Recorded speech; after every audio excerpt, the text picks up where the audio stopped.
Bonjour chers téléspectateurs et téléspectatrices, j'ai le plaisir aujourd'hui de recevoir Gérard Malchrasian, qui est donc professeur de philosophie, conférencier et auteur, et notamment aussi organisateur des conférences du Salon des littératures arméniennes à Paris. Donc bonjour Gilal, et merci beaucoup d'avoir accepté notre invitation. Merci, merci d'avoir fait cette invitation. Voilà. Alors pour commencer, j'aurais voulu un peu connaître votre parcours personnel qui passe par la philosophie, littérature arménienne et voilà, et toutes les conférences que vous donnez à l'étranger et en France. Alors effectivement, je suis de profession professeur de philosophie. Hein. Mon métier, c'est vraiment être enseignant de philosophie, d'abord dans les lycées, et puis depuis quelques années en classe préparatoire aux grandes écoles. Voilà, hein, pour le parcours, disons, universitaire et social. Mais c'est vrai que en marge à cela, je m'intéresse depuis longtemps. Alors, disons, à la vie arménienne, hein, j'ai eu même un passé plutôt de militant politique, commencé très jeune, hein, vers 15-16 ans, il y a déjà bien longtemps, mais depuis quelques années, c'est vrai que je m'intéresse plus aux questions culturelles, à la littérature, notamment par le biais, vous avez raison, de ces conférences du Salon que j'organisais depuis une dizaine d'années à la Maison des étudiants arméniens de la cité universitaire à Paris, et qui sont pour l'instant conférences qui sont pour l'instant interrompues depuis le Covid. Et j'attends de retrouver des conditions à peu près normales, voilà, pour pouvoir reprendre ces rendez-vous qui attiraient toujours un public d'ailleurs à la fois varié, avec un noyau de gens stable, parce qu'il y a un certain besoin, hein, en France, dans la communauté arménienne, de réunions de ce type, hein, où on peut parler des divers aspects de la littérature, des littératures arméniennes, je préfère le dire au pluriel, ou d'autres formes, hein, d'expression, on va dire, culturelle et artistique.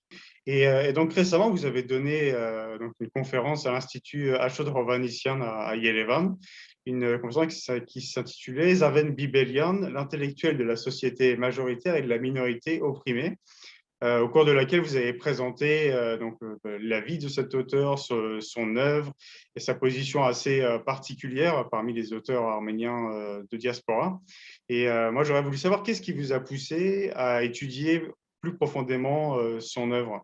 D'abord, je voudrais dire deux mots, juste quelques mots sur l'Institut Ashot Hovhannissian qui m'avait invité, parce que je voulais en parler, parce que c'est un des rares instituts à vocation philosophique et disons, spécialisé dans les sciences humaines, qui s'est créé il y a quelques années en Arménie, formé par de jeunes chercheurs en philosophie, histoire de l'art, littérature, et qui regroupe maintenant tout un ensemble de jeunes chercheurs qui travaillent sur divers thèmes de la pensée et de la culture arménienne, à la fois dans le passé et dans le présent, et qui essaye de constituer une sorte de patrimoine intellectuel arménien, d'ailleurs très large, hein, puisque la preuve, ils sont en Arménie, mais ils m'ont demandé de faire un exposé sur cet auteur qu'ils ne connaissaient pas. Il est très peu connu en Arménie, d'ailleurs pas beaucoup plus en diaspora, qui est Zaven Biberian. Alors pourquoi je me suis intéressé à Zaven Biberian? Parce que d'abord tout simplement parce que je m'intéresse à la littérature des Arméniens, je préfère dire, et en particulier à des auteurs qui présentent des nouveautés, des aspects très originaux. Et Zaven Biberian est un auteur méconnu, relativement méconnu, mais qui est tout à fait fascinant. Bon, d'abord parce que c'est un auteur de Turquie, arménien de Turquie, de la communauté arménienne d'Istanbul. Il n'y en a pas beaucoup, hein, évidemment, par la force des choses, depuis le génocide, le départ de beaucoup d'écrivains fameux, en réalité, avec la défaite, la victoire de Kemal, de Mustafa Kemal, les quelques grands auteurs qui pouvaient constituer une espèce de tradition et de lien avec les générations à venir sont partis. Ils ont quitté Zabel Yesayan, Ragopo Chagan, et il est resté une communauté réduite avec quelques auteurs, et ont émergé de ces générations qui se sont construites sur quand même, il faut le dire, sur un fossé, hein, sur une page sombre, quelques personnalités très originales. Alors, on avait les poètes qui sont connus depuis beaucoup d'années, Zahrad et Zareh Kherahouni, qui sont connus dans le monde arménien, en Arménie, en diaspora, mais il y a cette perle rare qu'est Zaven Biberian, parce que lui, c'est un romancier. Et c'est ça, évidemment, qui présente son intérêt majeur. C'est un authentique romancier. C'est quelqu'un qui a le talent de raconter et d'écrire des histoires. Ça n'est pas si courant que ça chez les en littérature arménienne. Il ne faut pas exagérer. Marc Nichanian a raison de dire que c'est excessif de dire qu'il n'y a pas de roman arménien. Il y en a, bien entendu. Mais d'authentiques romanciers qui ont développé une œuvre purement romanesque, il y en a très peu, et c'est un des grands points d'intérêt de l'œuvre de Zaven Biberian, donc que j'ai découverte, comme beaucoup de monde, avec son dernier roman, Le crépuscule des fourmis, Mărcineru Vercealuiso, qui est paru d'ailleurs l'année de sa mort, enfin, qui est paru d'abord en feuilleton de son vivant, mais dont l'ouvrage complet est paru au moment de sa mort en 1984, que j'ai connu assez tôt, par chance.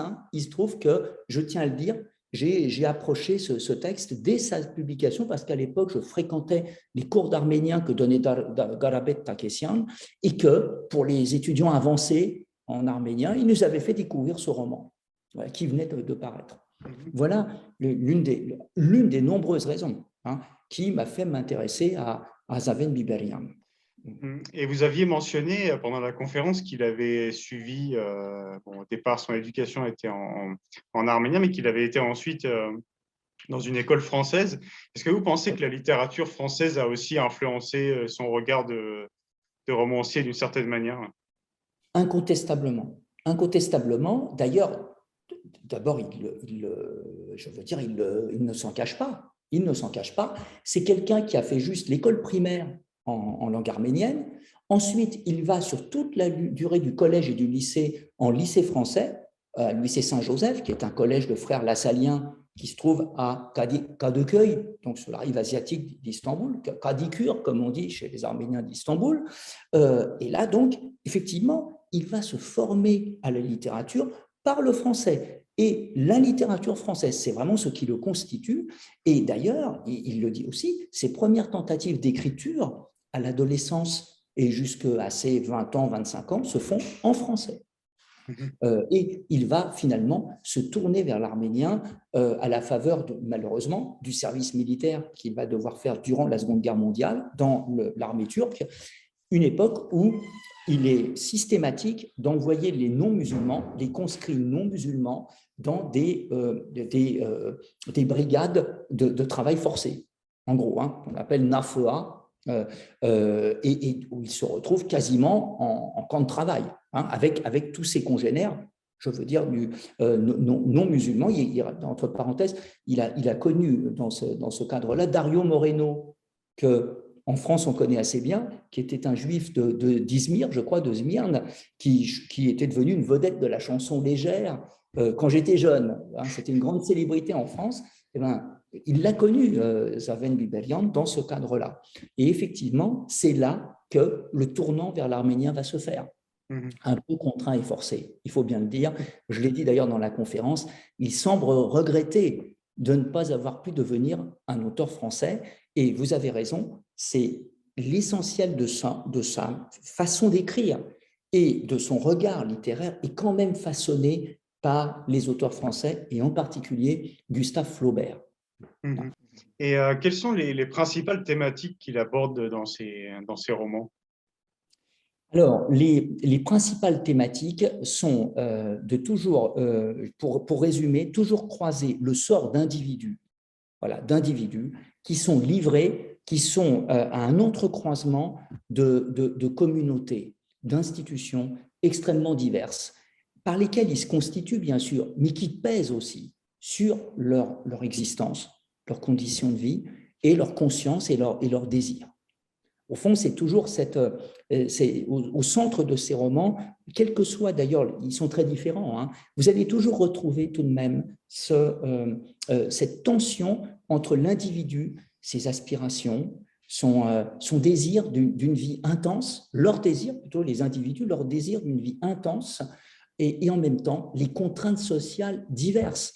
qui pèsent sur eux et qui les forcent à s'intégrer dans des relations conflictuelles, alors qui sont des relations conflictuelles au niveau de la famille, très important comme thème chez Biberian, au niveau bien sûr des nationalités et des peuples, quand par exemple l'individu est arménien ou grec et qu'il se confronte à la majorité turque, musulmane, effectivement, ça crée toujours des liens de tension, mais aussi une conflictualité sociale et économique.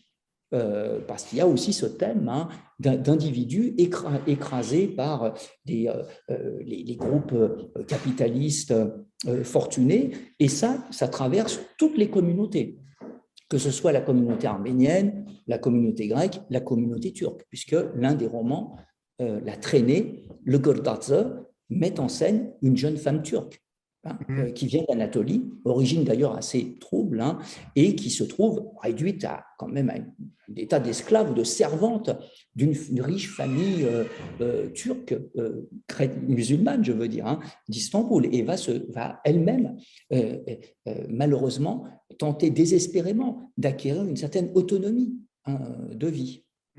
Voilà, je dirais, vous voyez le point, disons, en tout cas, ce qu'on va trouver toujours de commun chez Zarven Biberian. Un autre aspect, comme je l'ai dit, très important, est celui des liens familiaux. Et comment, au fond, la vie familiale est très difficile, qu'il est très difficile de mener une vie heureuse en famille. Parce que la famille elle-même est constituée sur des liens de domination et de dépendance qui, malheureusement, aux yeux pour beaucoup de personnages, de ces romans deviennent très difficiles, empêchent au fond quelque part la construction de l'individu autonome, libre de nouer des liens avec les autres. Voilà un autre thème très important. Et le dernier thème, c'est le thème de l'opposition entre la civilisation soumise à l'économie capitaliste. Il ne faut pas oublier que Biberian était plutôt proche des milieux communistes en Turquie, et des îlots de liberté et de tranquillité que cherchent les personnages, souvent d'ailleurs en vain, car Biberian est un auteur réaliste. Il ne rêve pas d'un ailleurs magnifique, mais d'une aspiration à vivre dans une sorte d'univers proche de la nature, de monde proche de la nature, libéré des contraintes sociales, économiques et des luttes de pouvoir qui vont avec. Et c'est toujours présent au travers de personnages importants de ses œuvres. Et oui, justement, vous parliez de son engagement politique, c'est-à-dire dans la deuxième partie de sa vie, il a été plus investi à ce niveau-là dans les batailles politiques, sociales, et puis il y a aussi son engagement, sa pratique, sa contribution au journalisme. J'aimerais bien que vous nous parliez un peu de cet aspect-là du personnage, parce qu'il n'était pas que romancier au final. Il n'était pas que romancier, et d'abord il a été aussi commerçant, il a dû tout simplement pour vivre et faire vivre sa famille, mais il était aussi effectivement un journaliste à la plume acérée et engagé puisque dès les années 1945-46, il revient du NAFEA, de ce service militaire fondé sur le travail forcé, et il va collaborer avec de multiples journaux, en particulier d'abord Zaman-Dag, donc maintenant qui est le plus ancien quotidien en Turquie, puisqu'il a été fondé, si mes souvenirs sont bons, en 1908, au moment de la révolution constitutionnelle. Il va collaborer avec Jamanek, puis après beaucoup avec Marmara, le journal de Robert Hadojian. Et il va avoir une écriture journalistique très vivace, très engagée. Il va faire des articles, produire des articles dans les années 40, 45, 50, qui vont lui coûter des déboires, même de l'emprisonnement, au point, alors ça c'est intéressant, ça peut expliquer d'ailleurs pourquoi dans les années 60, il va s'engager plutôt dans la vie politique turque, au point qu'il émigre en 1949, il tente sa chance à Beyrouth, au Liban, dans la communauté arménienne, mais c'est une expérience qui va être désastreuse à ses yeux. Il est extrêmement déçu par l'attitude des Arméniens de diaspora, quel que soit leur camp politique, même ceux qui sont proches de son camp, c'est-à-dire plutôt les gens du parti Hunchak et les Rangaval, qui sont proches de l'Arménie soviétique communiste. Même il ne va pas supporter, il en dit beaucoup de mal d'ailleurs, il est très déçu par l'accueil qu'il reçoit, l'exploitation qu'il subit. Mhm. de la part de la communauté arménienne à Beyrouth. Ça peut expliquer pourquoi d'abord il revient à Istanbul, dès 53, c'est-à-dire il a à peine 30 ans, hein. Il décide de faire sa vie à Istanbul, il ne cherchera pas à émigrer ailleurs, hein, en Europe, il pourrait pourtant, il est francophone hein, parfaitement. Hein. Bon. Mhm. Et pourquoi ensuite il va plutôt s'engager, cette fois politiquement, dans la vie politique turque, puisqu'il va être effectivement un élu, notamment du conseil municipal d'Istanbul, pour le compte du Parti turc des travailleurs, qui était en fait un parti communiste. Mhm. Et je pense que c'est effectivement, sans jamais cesser de mener son activité de journaliste hein, Mhm. dans la presse arménienne et parfois aussi turque, puisque je rappelle, bien sûr, bon, il était turcophone, il a traduit, ça a dû être aussi une de ses sources d'existence, pas mal de littérature étrangère en turc, hein, dont Mhm. d'ailleurs les œuvres de Flaubert. Donc, on a dit qu'en Arménie, il n'était pas très connu, peut-être un petit peu plus en diaspora. Et en Turquie, est-ce qu'actuellement il est lu? Parce que, donc, comme vous le présentez, en fait, c'est quand même c'est une assez grande figure de la littérature des minorités, en fin de compte, en Turquie. Donc, est-ce qu'il est lu? Est-ce qu'il est beaucoup traduit? Est-ce que vous pouvez nous parler de cet aspect-là? Alors, pour la traduction, d'abord, dire que nous avons une grande chance en France, il faut bien le dire, parce que nous pouvons lire plusieurs textes de Biberian en français. D'abord, il y a une nouvelle qui a été traduite dans Terre d'enfance, cette anthologie Terre d'enfance qui avait été présentée par Anaïd Termination et Ouri Varjabédian aux éditions Parenthèses il y a une dizaine d'années. On trouve dans ce recueil une traduction en français d'une nouvelle très impressionnante, hein, le fils de le fils de son père, hein, qui d'ailleurs s'appuie sur des souvenirs scolaires de Zaven Biberian, justement dans ce collège français, hein, où il semblerait avoir subi quand même une forte ségrégation sociale, parce qu'il était issu d'un milieu modeste. Bon, alors nous avons ça, et puis il ne faut pas oublier que grâce à Hervé Georgelin, donc historien, traducteur du grec et de l'arménien, nous disposons en français depuis maintenant quelques années de la traduction de son ouvrage le plus fameux, donc Le Crépuscule des fourmis, et également de son premier roman qui s'intitule en français La traînée, Le Gordatzer. Voilà. Donc pour la France, une traduction encore peu d'accessibilité, d'abord parce que c'est paru chez l'éditeur Métis en Suisse, qui n'est pas énormément distribué, et puis aussi parce que, comme vous le savez, il y a quand même un problème d'accession des auteurs arméniens à un public large. Mhm. Ça reste quand même très confidentiel. En Turquie, autant que je sache, il y a un processus qui est en cours hein, de diffusion des œuvres de Biberian. Il faut dire que lui-même avait commencé parce qu'il a traduit l'un de ses romans, son premier roman, Le Gordadze, La traînée, c'est lui-même qui l'a traduit et qui l'a fait paraître en 1966 à Istanbul, sous un titre d'ailleurs différent, je l'avais dit, c'est assez curieux, il a changé le titre, au lieu de La traînée, qui désigne cette jeune femme donc, qui veut se libérer du carcan d'une famille qui l'exploite, il l'appelait Les Esselés, Yalnızlar. Bon. Mais pour Mhm. le reste, les autres œuvres ont été publiées en arménien et elles sont en cours de traduction en turc. Je sais que Le Crépuscule des fourmis est paru en turc. Il me semble qu'un autre de ses romans, Angudi Silahardner, Les amants fauchés, on dirait en français, Les amants sans dessous, Mhm. vient de paraître en turc par les éditions Aras. Et donc, l'accessibilité de Bibelian en turc est en train de se construire. Elle est en train de se faire et je pense qu'il reste encore beaucoup de choses à faire pour qu'un lectorat turc assez large s'intéresse à cet auteur qui, je pense, leur parlera directement et de façon très, très forte à ce public pourvu qu'il en prenne connaissance. Il faut bien dire que l'évolution de la situation politique en Turquie depuis le coup d'État raté de 2016 a quand même beaucoup compliqué les choses dans le domaine culturel en Turquie. Voilà. Mais voilà Mhm. où on en est, si vous voulez, de ce point de vue-là. Il reste aussi, je voulais dire ça pour terminer, nous avons en français, mais ça c'est grâce à Zaven Bibelian, une autobiographie hein, que lui-même a écrite en français dans les années 50-60, qui était restée inédite, et que Hervé Georgelin a réussi à obtenir et a publié aux éditions Aras à Istanbul dans la langue originale, c'est-à-dire en français et qui est passionnante, qui est un texte vraiment, un document tout à fait extraordinaire, enfin, moi je trouve très important du point de vue historique, alors qu'on peut lire en français, puisqu'il est publié en français, mais malheureusement à Istanbul. Donc, effectivement, peut-être plus difficile à se procurer. Voilà. Ouais. Très bien, Monsieur Maltrassian, merci beaucoup pour tous vos éclairages et on espère que ça donnera envie aux auditeurs et aux auditrices de lire Bibelian en arménien, en français ou en turc, selon les besoins de chacun. Qu'il le fasse, je le recommande grandement. Ouais, Ouais. tout à fait.